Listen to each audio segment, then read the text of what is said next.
22 июня 1941 года фашистская Германия вероломно напала на Советский Союз.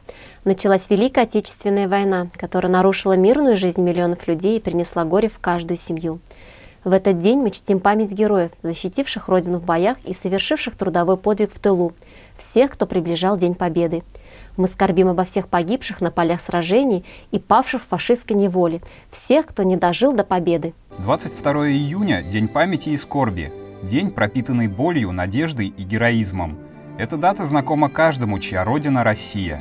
Ведь именно в этот день началась Великая Отечественная война, унесшая миллионы жизней, забравшая близких людей, оставившая вечный след в наших сердцах и душах. Эта война продолжалась 1418 дней и ночей и унесла 27 миллионов жизней советских людей.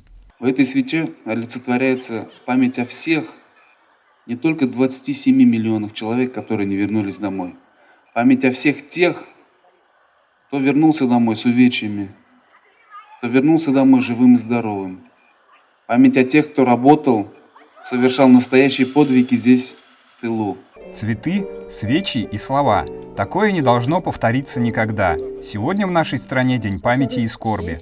Ровно 80 лет назад фашистская Германия вероломно напала на Советский Союз. Эта дата поделила историю на до и после. По всей стране сегодня проходят траурные мероприятия в память о тех, кто не вернулся с фронта.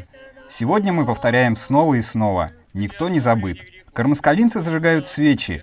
Это не просто пламя, это частичка вечного огня и символ памяти. Павших почтили в Парке Победы у памятника неизвестному солдату. Память — самое важное слово сегодня.